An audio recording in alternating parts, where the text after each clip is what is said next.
I want to welcome you to our webinar today on volunteer recruitment and training for special needs ministries.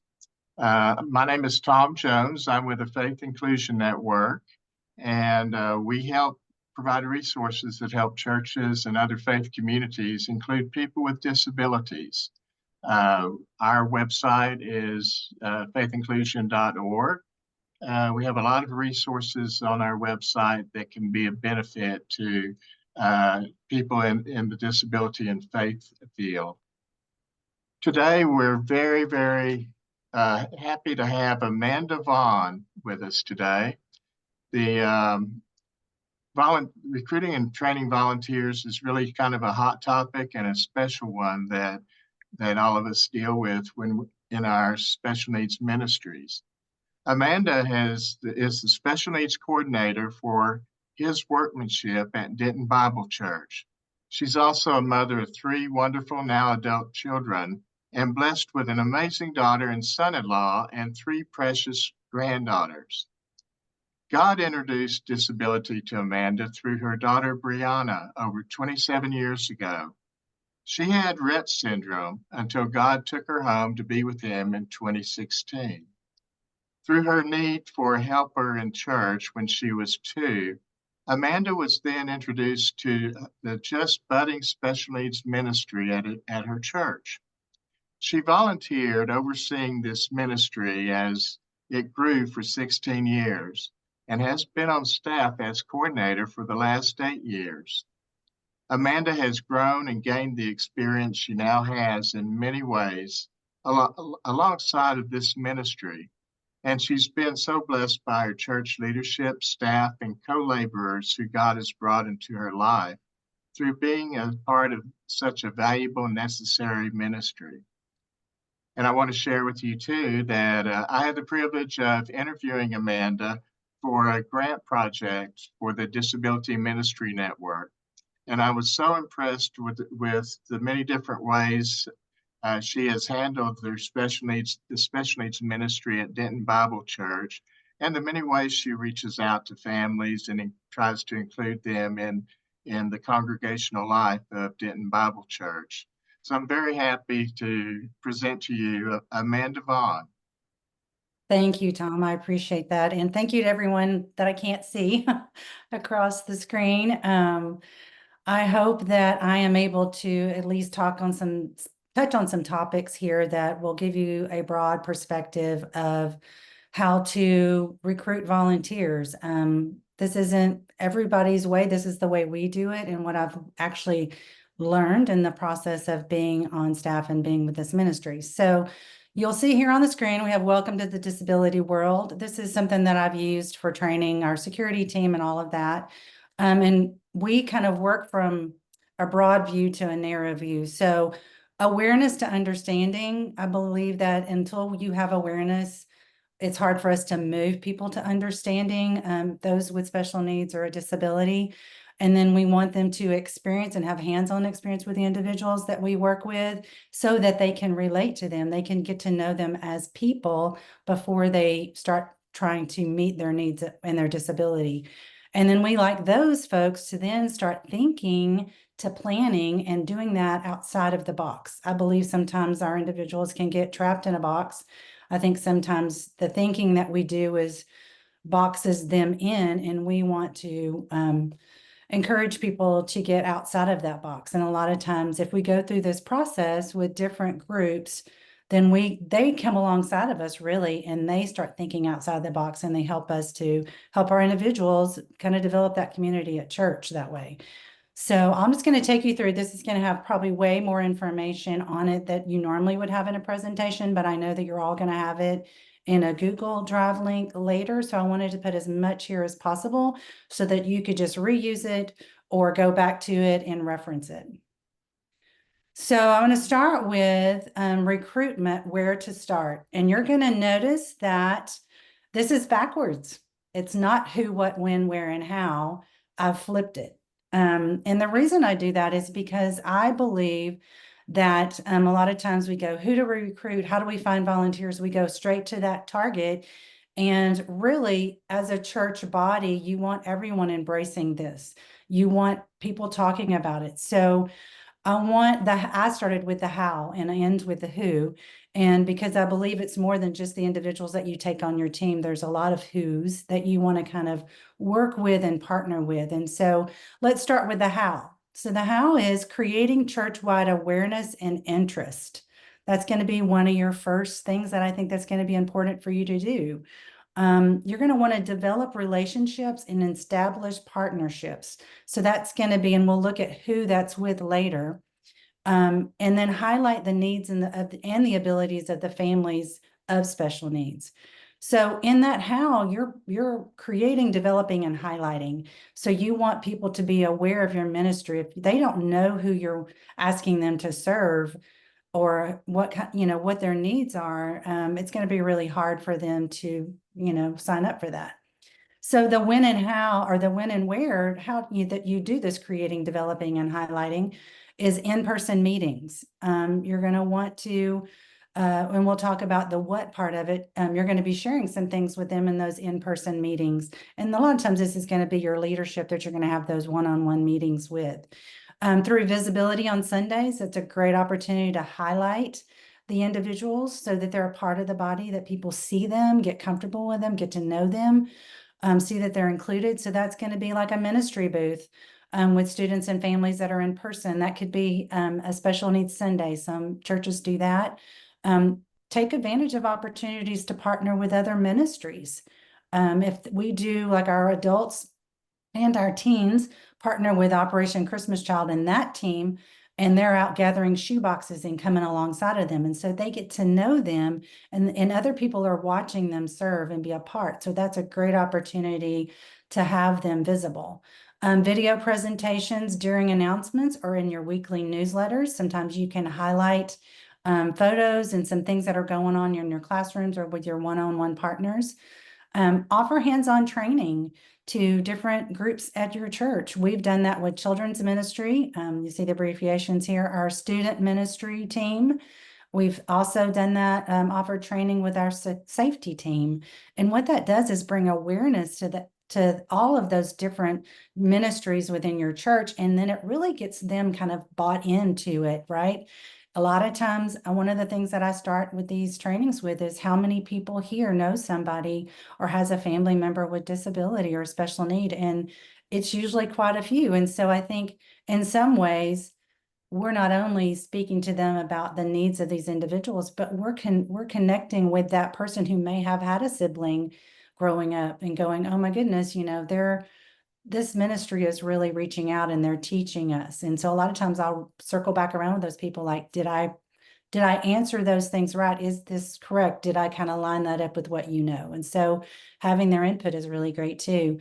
Ask to present to small groups or other ministries. We have a large church, we have small groups, we have, legacy, which is your older group of folks, and we have marriage ministries and those type of things. So reaching out to those leaders and going and presenting and showing them, what do you do in your ministry? Or maybe you're just at your vision, mission statement, strategy point.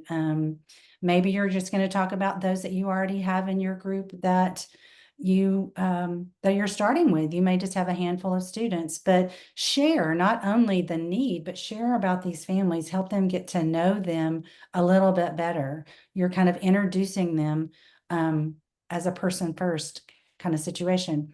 And then what are you sharing? Again, I've said on here your mission and your vision, and we'll talk about that a little bit about what ours here in a minute.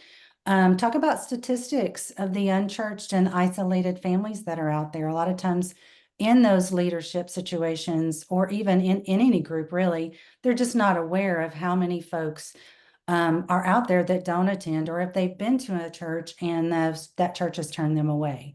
And so a lot of times people care about that. The Christians will care about that. So speak to those things. Ministry goals. For us, it's person-centered thinking, and we'll look at that, and community building. That's kind of our core, and kind of the way we kind of navigate everything around that. It's kind of focused on that.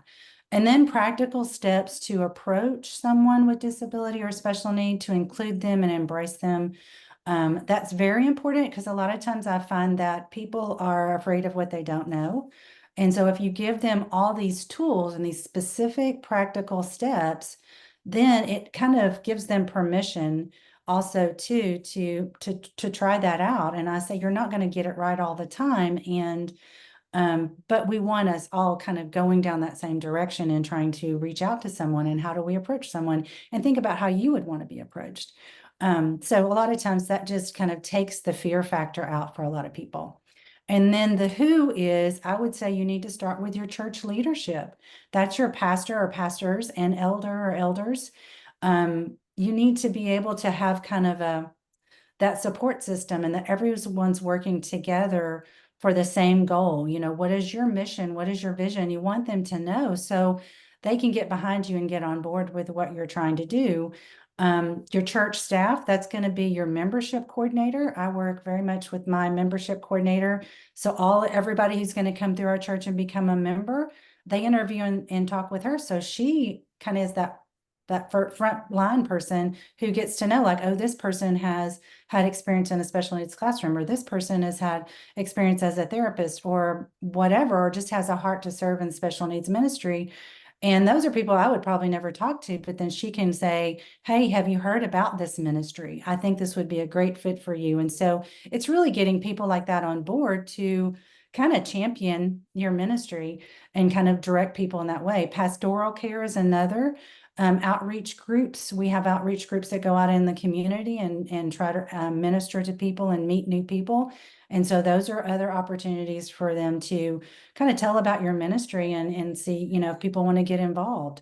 And then ministry leadership. It's very important to partner with your children's ministry leadership, your student ministry leadership. And we also have college ministry leaders, and we have an adult singles ministry leaders that we partner with a lot. And so if I say partner, because it's very important that they know that you're not just coming in going, I need you to find people to help me. They need to know that you're coming along and you're going to partner with them, and then you're going to help them when they have somebody that comes into their group that might have a disability, and they may be very high functioning, but they're just having some social struggles. So they need to know you've got their back, and they're going to want to come on board and help you and have your back as well. So also potential volunteer groups. This is going to be your college ministry that, that is there for a while. You might have some college students who are going to be going to school for particular areas like therapy or nursing, or even a special ed teacher or a teacher in general, that you might be able to find some folks there. Our young adults, we talk with them. We talk with our small group. So it's just being able to meet with those groups and help them get to know what your ministry is all about, the people that you serve, the volunteers who are already there. It's fun. You're going to be on a team. You're going to love it. So it's really, how do you promote that? And so that's where you start. So for me, it's very broad, and then it goes narrow. It's not just a one-step process. And so kind of talked about our mission statement. And this is the verse that we set our ministry on, which is Ephesians 2:10. And we've used this to talk about what our mission is. We've also created a vision, strategy, philosophy statement that's a little more detailed. But this really kind of hones it in, where our adult students have learned to sign this verse, and we've used that a lot of times in some of our sharing. And so we really believe, you have to be able to impart what your vision is, because if you don't have one, no one else is going to create one for you. No one's going to be able to step up and go, oh, you want it to be more than just filling a need. You want someone to be invested, and you need to show them this is what you're investing in. So for us, we believe that we are all God's workmanship. We are all created in His image. Individuals with special needs, individuals who do not have special needs or disabilities. God created us all in His image. And we believe that everyone's created to know Jesus Christ, regardless. It knows the heart of every individual. And we believe that God created everybody for good work. So there's a purpose for every individual, and it's not limited by their ability to be useful in God's kingdom. And we believe that God prepared that beforehand when he was creating that person and brought them into our community. He has plans for them in our church community and that they would walk in them. And we're teaching them how to do that and in our classes and within all the ministries that we're doing, even if it's a one-on-one or in a classroom. So we want people to understand that there is a mission, there is a purpose, and it is a God-given purpose. And so we want them to understand that's part of it.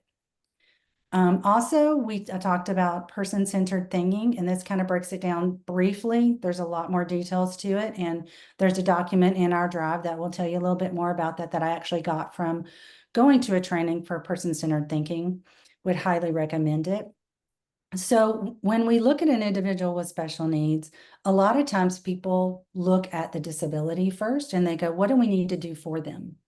Let's figure out what we need for them. And a lot of times that overshadows getting to know the person and then giving that person opportunities to really participate and belong and to use the gifts and use the abilities that God has given within that ministry. So our focus, the way we teach, the way we talk about our ministry, the way that we set up mission projects from the classroom, it's all geared around this person-centered thinking and letting individuals come in and we get to know them.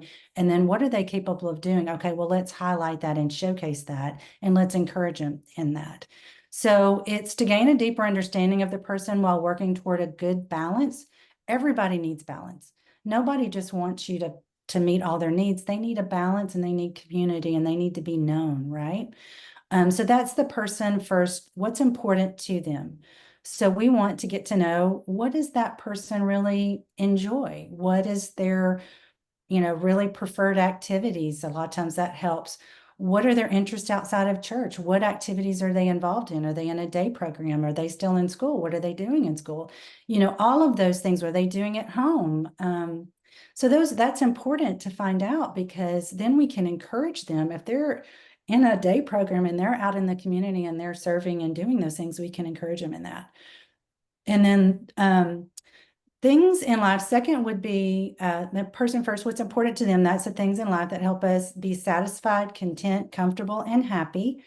And then disability is second. That's what's important for them. And I know a lot of times we have to consider that because that's the safety in being able to program, right? We have to know what's important to them in order to provide that safe environment for them that's healthy for all. So their health, their safety, their functional needs, and what is necessary to help them really participate in class. And so then I also go into talking about disability. That's one of the things that I think it's important for people to understand when you are talking to these different groups. And you're sharing about your mission, like for us, we share about person-centered thinking, like our vision. And then we kind of get down to brass tacks, like, let me help you understand the folks that we are reaching out to. What does disability mean and how are we approaching it? And so we kind of, this is just a small breakdown of that. People who are born with disorders and impairments that affect their cognition and abilities. And then people that are left with impairments due to injury, illness, and aging. And so we kind of go through and talk about, intellectual and developmental disability, what that looks like, sensory and emotional regulation. And then we kind of wrap back around to, this is important for you to be aware of, because at some point, even if you weren't born with a disability, if you age long enough, you could likely have a disability and be disabled. So how would you want people to approach you at that point in time? And so this is my daughter, Brianna, by the way. So I put her in here so everybody can see her. So let's get started with, let's kind of talk about recruitment and building your team. So the first thing we talked about is where do you start? And we kind of broke that down. This is kind of that second part of that of how do you build your team? So now you've kind of gone out to the community at large, the body, and you've started having conversations with different groups and that type of thing. And then we're just kind of narrowing that funnel down now. So this is kind of the second part. So when you're starting to build your team, depending on your Buddy for Me program, it could be we have different classes that are different age groups. Our preschool elementary is Rise Junior, Rise Teen is your teens, your junior high school age, and we have Rise Adults.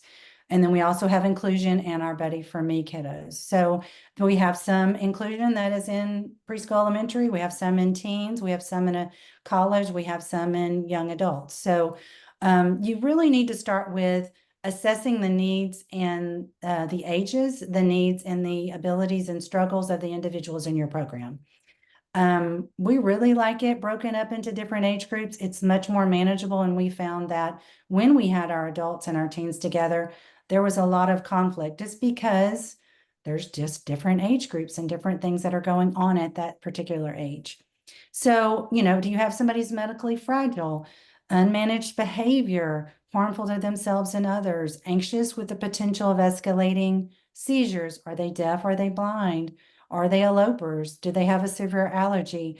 This isn't everything. I just put these on here because these are some of the top ones that we really have to consider when we are building our team and bringing on board folks. So be a partner with the parents. Parents are a part of this team. I can't express how important it is to approach those parents in a way that is encouraging them and speaking that language that they are your partner in this, because that's going to help you gain as much information as you can about that child or that teen or that adult, so then you can relay that over to your volunteers. And so parents are a huge resource of all that information, what's going on, that type of thing. So this is very important to know so that you can be prepared and that you don't overextend your volunteers who are in these cases where there might be some severe behavior, or there's a medically fragile person, or there's seizures or elopement, those type of things. So it's important to partner with your parents because they not only know the struggles, they also have strategies that could be used in the home or in their school setting or in their day program even as well. So you always need to be able to have developed that relationship with that parent in order to be able to confidently bring on board volunteers to step into that situation. And then you're going to align the volunteer's level of ability to assist with the student's need and struggles. So what I found, there's typically 3 type of volunteers that we've had through our program throughout the years. Those are the ones with hands-on experience. So that's going to be your teachers, your therapists, nurses, job coaches for those with disabilities, family members. Those are people who've had one-on-one, ongoing experience with an individual with special needs. And then there's number 2 is those who have had exposure. So that could be somebody that's a family friend. That could be someone who's been a partner of a camper who's come to one of the special needs camps. I've had folks like that. Maybe even in their school setting with Partners PE or something to that, capacity. So those are people who've had exposure and have gotten to know somebody, befriended somebody, but they haven't maybe had some of the more experiences with more severe behaviors or some medical needs that are there. And then we have those who have no experience, but are led to help in response to the awareness that you're putting out there. I have had many people say that. I had actually one woman who said she sat there in church and kept seeing the same need come up, and she had not ever had experience with special needs. She joined up, and this has been years ago, and she became a buddy for a girl who was in preschool elementary at the time. And just in the last year was the first time that she had to stop serving because her husband was ill. And this young lady that she was a one-on-one buddy with is now in her early 20s. So, I mean, God has used her faithfully with no experience for many, many years with this family, not only to the young girl she's worked with, but also to the mom. I mean, she and the dad, she's been a big encouragement to them. So building your team. And then that third component is the volunteer onboarding. And there's going to be 3 parts to this. And it's just because it's a lot of information. The first step is going to be ministry leader initial contact. That's me. I'm going to need to have someone who's interested contact me. And there's different ways that we kind of go about that. A lot of times somebody will say, somebody told me about your ministry. I'm interested. Can you tell me about it? Sometimes they'll fill out a join our team questionnaire. So there's in-person or phone conversation that I have with that individual who's interested. There's a ministry overview. I go over just kind of what I've shown you. Mission, which is our vision, our programming that we have, and the service time that those are available, and then the areas of most need. I don't want them to feel obligated if they're not feeling like that's the fit for them, but I want them to be aware of this is the area that we have a need in. And then I ask questions to discern interest, their experience, their capacity that they may have served in or they can serve on a Sunday morning. Some people aren't able to commit to every Sunday, so we have folks who are super subs. And sometimes that's a great way for them to get involved, or they're just not quite sure that they're up for it just yet, right? They don't know yet how wonderful it's going to be. And so we have what we call super subs. So we find out what capacity they're capable of, and we let them know too. Within a year, we check with you and we say, are you wanting to sign up for the next year? If they're not, and they're wanting to go on and serve somewhere else, we lay hands on them, we pray for them, and we bless them out. We don't want anyone to ever feel like once they're in, they have to stay because the needs are so great. We don't want that to happen with anybody. So we make them aware of that up front. And then we talk about a potential age group that they might want to observe in. And if they're open to any, then I take them through all the different age groups, and we kind of have a Sunday that's more of like a tour day, and we show them what goes on in the classes, and then we follow back around. We schedule that Sunday morning observation. And with that, we have to have a ministry leader or a team leader, which is a staff person, must be available to supervise that individual and kind of walk them through that process of touring.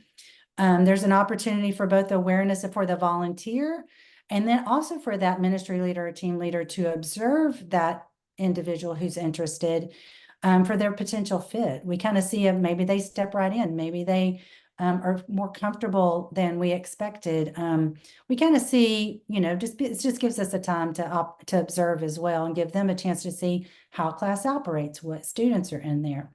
And then it exposes that volunteer that does dynamics. We get to introduce them to the team, so they get to meet other team members that are our volunteers there, the students, and they discuss expectations of the volunteers. We do that in there. Their attendance, the flexibility we need them to have, the dependability we need them to have, confidentiality. That's something that we ask all our volunteers for, that what happens in the classroom stays in the classroom.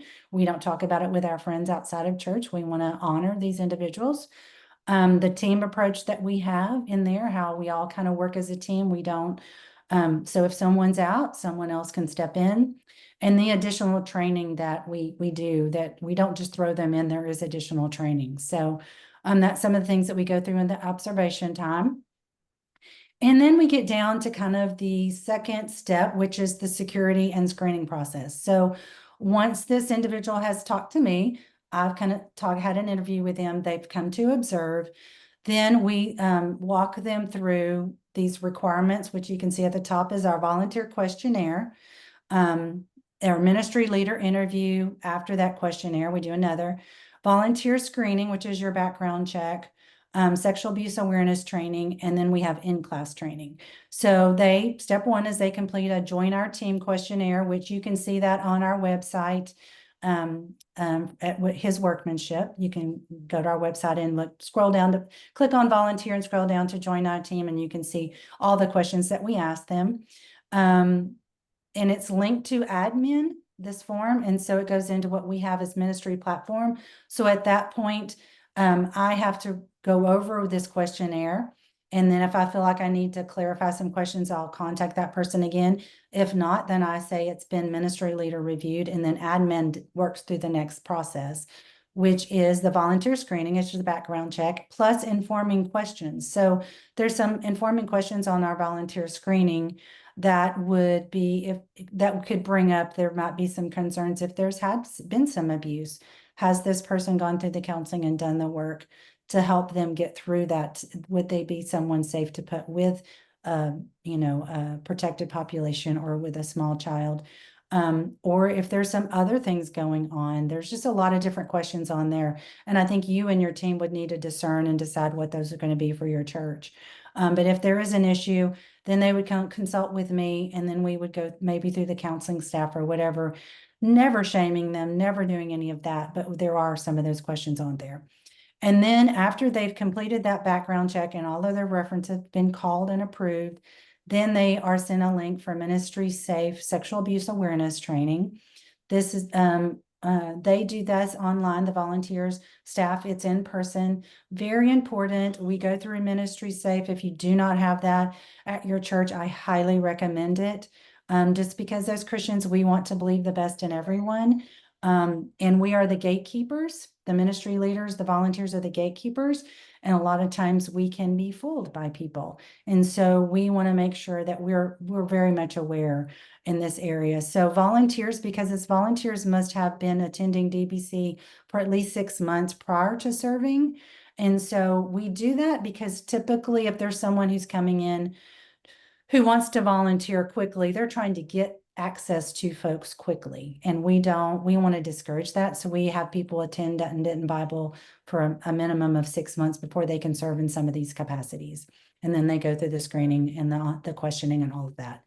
And then the last is the in-class training to include confidentiality, like I mentioned, security protocol. We have a security team, we have a security protocol, and we'll take a look at that. There's a document in the Google Drive as well. That's just a basic that we took that from, and we have it posted in our classrooms. We have specific protocol that kind of aligns with our juniors, that aligns with the children's ministry. So we go through all of that so they know in the case of this type of emergency, what they need to do as a volunteer to help the students. And then there's example-led hands-on experiences. I try to step in and show them, per person. Again, we're looking at the person as a whole person. We're looking at their personality, their abilities, all of that first, and then we're looking at their needs.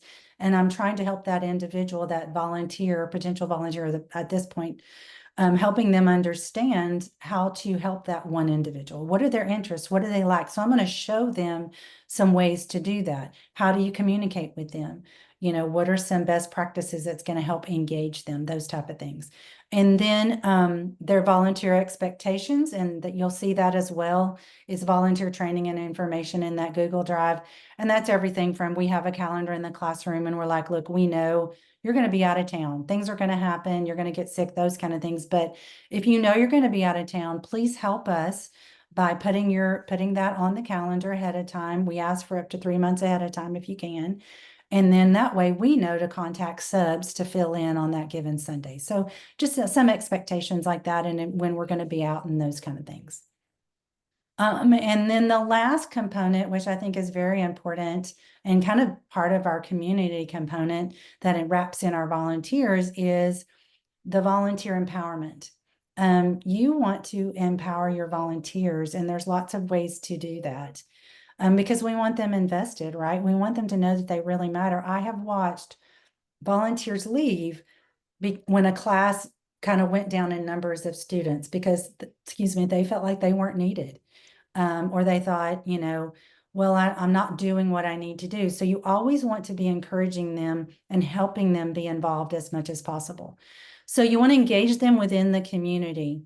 So this is student, family, and team introduction. So the first day they come to serve, I have, where we can, like our juniors, it's a little more complicated, but them up in front of the class and we introduce them and we go around and let every student who can communicate with them introduce themselves and shake their hand and tell them their name. And so we talk those things through. We include their needs in prayer request and sharing. Not only do our students pray, have prayer requests, or families, we want to know what our volunteers are needing at that time. And we include that as part of that team's prayer time. We keep them updated on student and family needs within their age group, within that team that they're on. That's very important. Man, with COVID, that was the link that kept us all connected. And those volunteers loved knowing what was going on with those families because they cared about them. They wanted to know, how are they doing through this time? And so we sent out emails and we would highlight with pictures all the different needs that were going on through COVID in the time that we were out of the class, and that we just carry that on even now. We have engaging and practical volunteer trainings. I would say keep this as fun as possible. And there are some of those LinkedIn. There's a Johnny and Friends disability training that I pulled off of their website that is also, I included it also in that Google Drive. And we'll take just a brief snapshot. I'll show you one of those in a minute. Equip them by allowing them to use their gifts, experiences, and insight.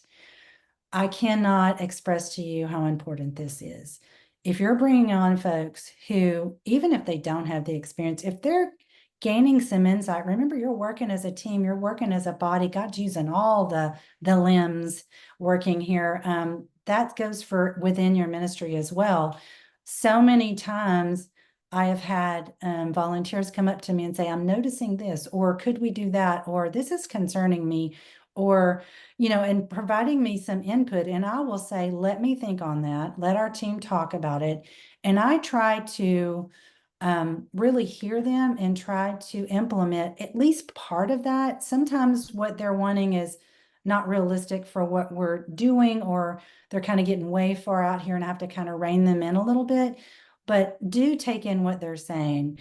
Try to think about it and valid and see how you can implement some things. Sometimes that's been some of the greatest things we've implemented, and they feel like they're invested and that you're really hearing them and that they are providing something for the ministry. Delegate specific tasks and our students to them. Sometimes, some of our volunteers, once you start watching, they gravitate toward a certain student or a task, and they enjoy that. It fits within their wheelhouse. So have them do that, and then be clear on what you want them to do, especially in the beginning, because they're learning. I mean, it's a lot. And I tell them it's going to take you several weeks, and you're going to get used to our students. You're going to get to know who they are. You're going to get to know your other teammates. Give yourself time, but be specific about what you want them to do. If they're just sitting there and they're not really sure, step in and delegate something to them. Offer feedback and praise, especially when they are presented with challenges. Within special needs ministry, that's any given Sunday that something can come up. You want to debrief after with them because it can be traumatic sometimes. And so you want to be able to talk with them and say, you handled this really well. I know it doesn't feel like it. I know this feels like it got out of control, but you did the best that you could do. So that's very, very important for them. And then the last way to create empowerment with them is encourage them by making time to say thank you and keep it fun on a given Sunday. We have lanyards. We made little buttons for them that was with their certain age group to make it fun. I've heard different ministries, they made a little pin that said the bite club because they were in a classroom where that had individuals that were biting kind of frequently. And so you want to approach that issue, you want to deal with that issue, but you also want to make it as lighthearted and as fun as you possibly can as well. And so we like to create an annual volunteer appreciation dinner. This is it actually started by creating an opportunity for our adults to serve. And so those adults with their families once a year are table hosts, and they serve our volunteers ministry wide. And it is so fun. We just have such a great time, and we try to pick really fun themes. And it's just an opportunity to say, we see what you're doing. You are invaluable to our team and our ministry. And we are so thankful that God has brought you here and God is using your gifts in that ministry. So also gift them with treats throughout the year. That could be, bringing in some little buntinis. We've done that with them, and different, it just depends on the time of year and when you want to do that. Time off is important, being able to be flexible with them. If they're needing some time off, if they just need to take a break, my volunteers know that's an option. They come and talk with me. We talk about how long that needs to be. Or if you have a given Sunday where you have 2 students show up, but you've got 5 volunteers, and you can let a couple of those volunteers go for that day, do it. Give them that opportunity. And then if they want to, end their time there with you, bless them out. We love doing this, and we hate to miss any opportunity where we can pray for them, pray for what God has for them next, and pray thankfulness over them. And then highlight their efforts by including them in class project photos. that are displayed in the classroom. We do this with our dinner. We do this with pictures in the classroom. We do a lot of mission projects from the classroom. And so we don't want just pictures of our students. We want our volunteers in there as well, because it's the whole body working together.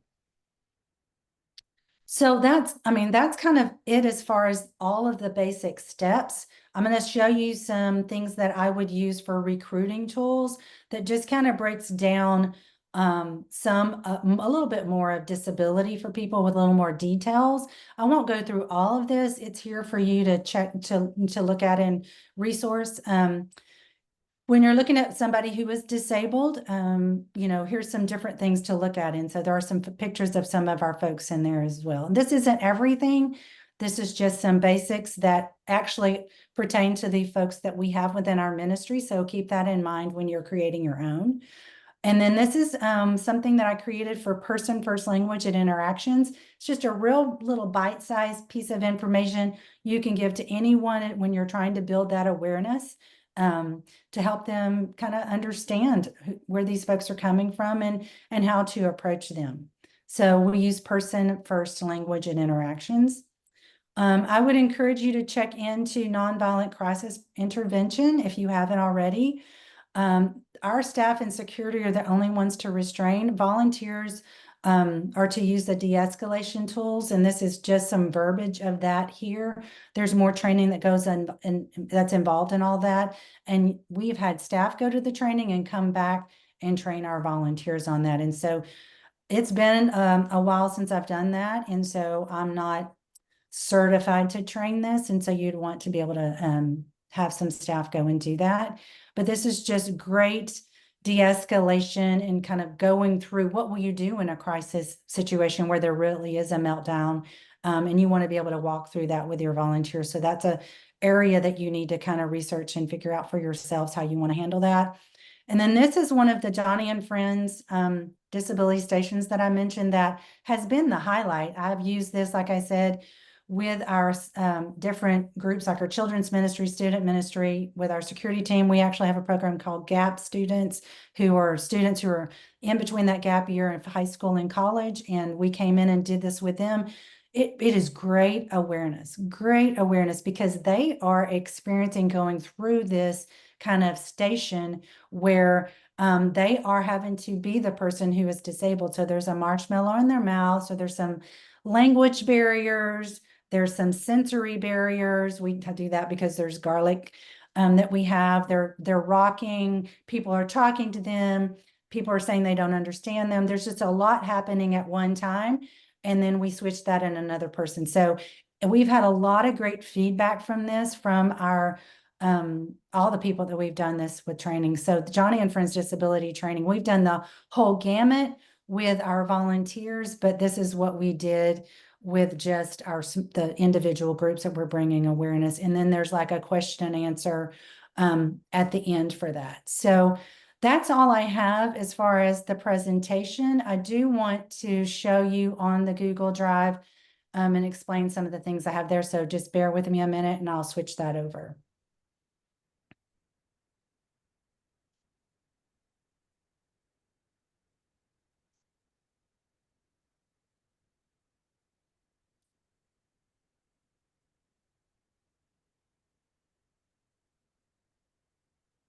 Okay.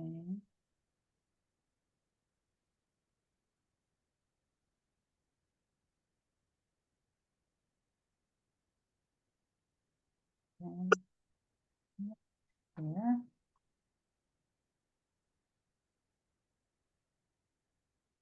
Just share my screen. Okay. All right. So hopefully now you can see my Google Drive, and this is the so I have it listed webinar volunteer onboarding. In here, I have the training that I just took you through, the disability stations that I mentioned. This is going to probably be included. This is all of the ones that is the whole gamut. Safety protocol I mentioned. Here's some reference questions that I usually ask when I'm talking and meeting with new potential volunteers. Person-centered thinking, the PDF that I mentioned about that. His workmanship mission, that's going to go through a little bit more that the mission statement that I showed you. A copy of our volunteer training information that kind of is a brief thing that I do when we have volunteers who start. That's kind of what we do on that Sunday, is we take them through this document and this information along with our security staff. On greeting people with disabilities, it's a little more in depth than that one little frame that I showed you. And then these go into some information type things, resources, information about a child's behavior. What do certain behaviors mean? Behaviors are communication. So what could they mean? Difference between a tantrum and a meltdown. That's a really good thing to be aware of. Our confidentiality agreement. Just, we don't have people sign this anymore, but it was just there to kind of show you. There are tons of other resources out there. I'm going to stop sharing this now so we can get Rebecca on here. So feel free to reach out to me if there's something specific, but lots of resources with Johnny and Friends, lots of resources with Key Ministry. They have webinars as well, so that are great for training. So Tom, I'm going to hand it back to you and see if we got Rebecca on here for some questions. Okay. I think we'll get Rebecca on here, and I'm going to make Rebecca's a co-host now, or I'll make her the host. There we go. Okay. Hello. Hi, thank you for the Hi, great Rebecca. thank you for the great presentation. And we do have a question from Tyler Klein. And the question is, what sort of advice would you give to a church who is recruiting volunteers to help start a new special needs ministry? I would say that I would work with the ministry staff that a lot of times that is your children's ministry leaders. So in recruiting your volunteers, if you're trying to, I think what your question is asking, if you're trying to build up your initial team, I would say look around you. So if that is, if there's parents that are there that you can partner with and start having those conversations, I would say the other ministry leaders where these kids might be in that age group, start partnering with them as well. And then starting a special needs ministry, I think you're going to go about it very similarly. So you're going to want to start with that leadership and kind of get on and have conversations with them first, and then start that conversations with your church staff. That could be your membership staff. That could be, we have a DBC care staff. I would really start with that church body and then kind of branch out, because you're getting the word out. You're trying to develop that community of folks who are going to talk with the next person for you and then have them be a part of that. So you're not on your own with 2 or 3 other people trying to find people on your own. You're really reaching out and saying, this is what our hope, our vision is. And I think it just is going back from that very beginning and starting there to develop that. That seems like a good start. And then also realizing that there's different types of church settings. So, you're giving sort of a general overview, but one of the questions we have is about the size of your context or the size of the settings that you're talking about. This is a question from Kathy. She's trying to understand, I guess, about the scope and the size that you're talking. The size of our church, the size of our ministry. I guess both. Okay. So Denton Bible is a fairly large church. There's probably now, I think we were up to 4,000. We're probably around 2,000. Things have changed since COVID. Our ministry, there's about 40 families, and we have about 25 to 30 volunteers within that ministry. Now, this is a 20-something year ministry. So, what I encourage you to do where you are is don't compare yourself to anyone else. I would say, see who you have within your church or within your ministry. see the need. I mean, it really, as many conferences as I've gone to for special needs, it typically starts with the need. So if you have a family or two within your church who has an individual with special needs, start with that need. Start with those individuals and find help and support around those individuals, and the word will begin to get out to where that begins to grow. So you can do that with one kid, or you can do that with as many as we have now. And it ebbs and flows. You know, sometimes we have, not right now, we have 11 students in our teens class, but then our 9 o'clock adult class is down to 4, you know, where before COVID, we had group homes attending and we had 12 at each hour. So it's going to ebb and flow as you go. But I think instead of trying to create something so people will come, right? Because I would start with who you have, and you will learn and grow, and God will grow and teach you as you go with that. I'll also have information on how to start a special needs ministry. That maybe that's something that Tom and I can talk about in presenting at another time. So you're saying the principles of all this that you're showing today, it could be applied to smaller size Mhm. and larger size setting. Right, because you have to have talked with the leadership in order to even know that you've got security situations in place.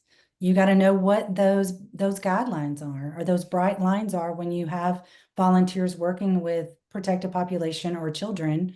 That has to happen from the top down. So that's why I say you need to go there. That needs to be your first step, is with your leadership, and then see what those volunteer screenings has to happen through admin.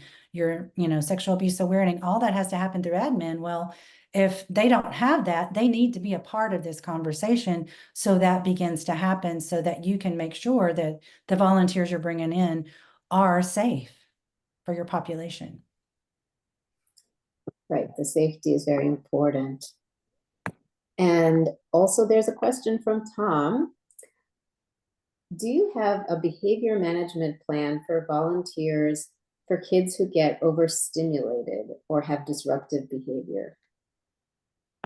We do. So do I have a behavior management plan? Yes. And a lot of times that is going to be individualized, because that person is getting triggered because that person gets triggered that way. And so there are, depending on the space that they're in, the volunteers within that space kind of know, or aware. We need to be aware of what those triggers are. We need to know how to navigate or redirect to avoid those triggers. We need to know what happens in place. We have this training in place that if we do have someone who does get triggered, what is our protocol? So we need to, some folks, if we can't remove that individual or bring them over to a safe location so that they can calm down on their own, then we've got things in place. It's like a step 1 and a step 2 and a step 3. If this doesn't happen this way, then this step happens, and then this step happens. And that could be bringing the whole classroom outside of that classroom into another classroom and that type of thing. Or if we can help that individual stay calm. So maybe it could be that it's at a time where this individual is getting overstimulated, but the rest of that class is going out to worship. So then we know two volunteers are going to need to stay, and then we switch, so that whatever's happening in there, when that gets a little overwhelming, we can switch folks out. So there's a whole nother list of conversations you can have around behavior management, but it really does depend on the individual and what you need to have in place. And you need to have volunteers. That particular person, we call it kind of bomb proof. You need to have folks who kind of are able to not be afraid of that behavior. And also you need to have the things in place to protect that volunteer as much as possible, but also a limit of what you can and cannot do for that individual. And that's why partnering with that parent is very important, because we want them to know we're going to do everything we can, but we may need you to step back in on a given Sunday at a different season of life where this individual is really struggling, and help us reassess, how do we help them in this environment? Well, 2 more questions just came, so I think we could answer them briefly. The first is from Erin Mannix. How did you create separate classes for your special needs students instead of integrating them into the regular classes? Our ministry started as a Buddy for Me program. That was actually, a lot of times those happen in children's ministry. It happened just from need. I mean, that's how it happened. And I know not a lot of people have the space, so you really have to get creative and think outside of the box, in order to do this. And that's why it's important to have that conversation with your leadership, with your other children's ministry leaders, because what happened as those changes began to happen, like it started with Buddy for Me and children's ministry. I started noticing we had all these teens who had disabilities attending a church service, but did not have, they weren't going to student ministry because it was way above what they could understand. It was way overstimulating. So that started the Rise adult class, because we just skipped teens. We just went 16 to here, or 12, I think 13 to adults is what we started. And then what we started seeing happening there, we used a classroom in children's ministry, and we had teens and adults in it. And sometimes you just have to make those spaces work, for you. And that was a space we were offered, so we took it. And then we had that class begin to grow. Teens started coming in that were the Buddy for Me kids who were aging up into there. Now these teens were becoming adults, and that mix was not working. So then we created a Rise teen class and separated those age groups. And then we started then we were able to they created a student ministry building, and we were able to set up 2 classrooms for teens and adults in that building. And then around that time, we recognized that we had some kids in our children's ministry, preschool, and some in elementary, who, being an inclusion, was a safety risk, and it was just overstimulating. So we created the Rise Junior class. So none of that in real set order that we set out to do it that way. It's just the way the need arose, and it happened. And at that time, we had developed such a great relationship with our children's ministry leader that she afforded us 2 of her classrooms that we were able to make a sensory room and a classroom out of. So it really is relationship driven. It's developing community. It's bringing them in and getting them invested as much as possible as well.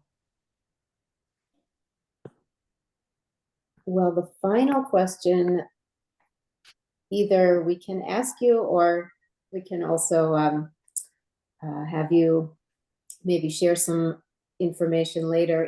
It's about sensory tools. Maybe briefly, do you have any suggestions on sensory items or tools in the classroom? It's going to depend on your age group of kids. We have weighted blankets, and you're going to have to make sure that's the right size weight for this size person that you're going to put that on. I mean, we have it all the way up to teens. We have a very large guy who he just needs that. We will encourage parents, if their child needs something sensory, like a chew stick or whatever, they bring their own. We have sensory items in the classroom. We try to do a lot of things with touch. We use pictures that they can visually see, but also reach out and touch. It is really going to depend on the needs of that child and what that parent is using for that kid in their preschool and home life. And then you bring that into the classroom and have that available for them for when they need that time out and they need that input. Some of our students, like we have a guy he's an adult now, and when he started out, and he still does now, at the end, he needs to roll.